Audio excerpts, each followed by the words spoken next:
The government's response to Ebola is tied to the midterm elections just a week away. The latest CBS News New York Times battleground tracker indicates Republicans are poised to take the Senate with 51 seats. Democrats are not ready to concede.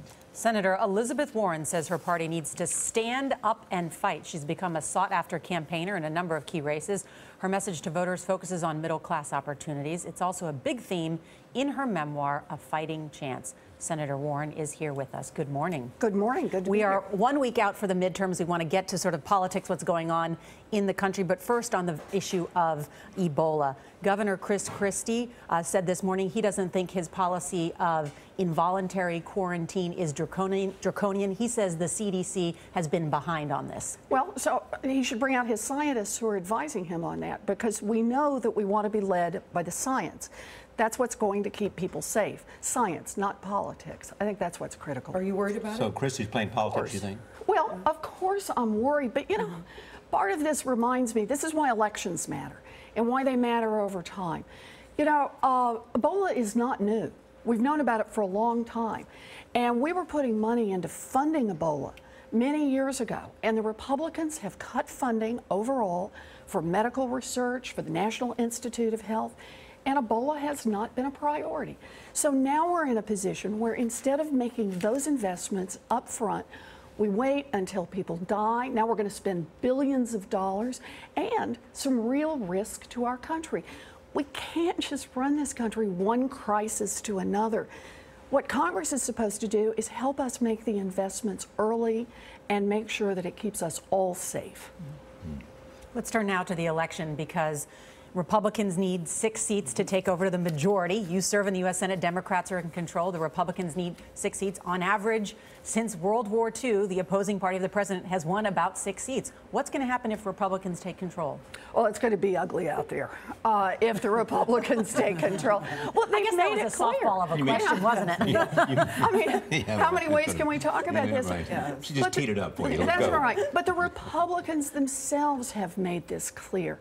You know, Mitch McConnell, who, by the way, is getting a real challenge from Allison Grimes, Mitch McConnell says, number one, he's going to make sure that a lot fewer people have access to health care. You know, he's going to repeal the Affordable Care Act, and that means young people don't get to stay on their parents' policies. You don't get the business that pre-existing conditions, you can be canceled out, you can outrun your insurance coverage. Second thing he says he's going to do right behind that is reduce the accountability of the big financial institutions, roll back some of what was done in Dodd-Frank. And he said he's going to make it a first priority to take the legs out from underneath that little Consumer Financial Protection Bureau, the one we all fought so hard for, that actually tries, well, that tries to level the playing field so people don't get cheated on mortgages, on credit cards. That little agency has been in effect 3 years now, and it has already returned more than $4 billion, forced these big financial companies to return money that they cheated people out of. Now, that's government that works, and that's what Mitch McConnell wants to get rid of. So that's what's at stake, partly. But I mean, you've made Wall Street an issue in all of your public life and in all your books as well. But Democrats are facing re-election campaigns where the president is the issue. And many are saying that you are not making the economic argument well enough. You are not making the middle class argument well enough. You're not making income inequality well enough. And so you're letting them have... But yeah, the Democrats have focused too much on reproductive rights, et cetera. Look, I think that the economy. I think that we really have a choice here in this election between Democrats and Republicans. And let me make it as concrete as I can, because this is where all the evidence is. We believe that no one should work full-time and still live in poverty, and that means raising the minimum wage. Democrats have proposed that. Every Democrat supports it. If we do that, we literally would lift millions of children out of poverty. The Republicans filibustered. Democrats say we need to lower the interest rate on student loans. The government should not be making billions of dollars in profits off the backs of our kids. Republicans filibustered. Okay, but let me ask John Dickerson this question I'm asking you. Why is the president so unpopular? Look, let's remember that the Republicans said, we're going to do everything we can to make him a failed president. We're going to block every move. So the president's unpopular because of Republicans? Well, they have made it clear that they don't want Democrats, But the issue and they they're certainly making is don't leadership. want the president to have any chance to move the American country forward and to help strengthen America's middle class. Look at the things we fought for.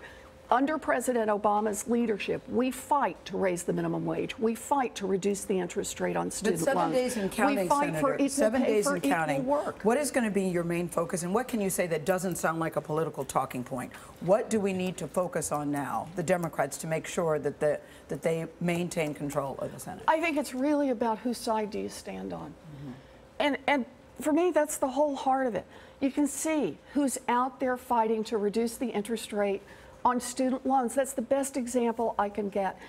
That all of the Democrats stood up for this. The Republicans filibustered it. Do you know why they filibustered it?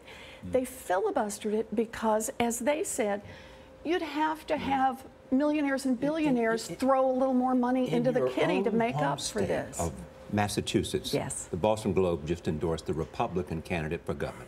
Your home state. I know. I know. I don't. I think they're wrong on this. No, but look, there's an example. But it's about whose side do you fight on. Martha Coakley's a wonderful example. She has been, for the last 8 years, the Attorney General. She has stood up to Wall Street. She's been in there socking on behalf of families. Defense of Marriage Act, she led the way. A woman's right to be able to go to Planned Parenthood without being harassed. Martha's been on the front lines. She's been working in the public interest. Charlie Baker, are you ready? Yes. Charlie Baker got an award for being the outsourcer of the year. We have to go. Can I tell people what you told me in the green room? You can. She said, I like to stir things up. You know? I like to be a troublemaker. Mission accomplished. That's what you said to me. That's what I talk about in my book, a fighting chance. We got to get out there and stir things up so all our kids get a fighting chance. Be a troublemaker. You bet. Senator Warren, good to have you here. Thank you so much. It's good to be here. Really appreciate it. And CBS News election night coverage begins next Tuesday on the CBS Evening News with Scott Pelley. And we're going to have updates throughout the evening, plus a prime time special. Scott and I will have news and analysis along with Charlie, Gail, Bob Schieffer, John Dickerson, Anthony Mason, Bill Whitaker, Nancy Cordes, and more. And that is 1 week from tonight right here on CBS. It's a big team. We'll be ready.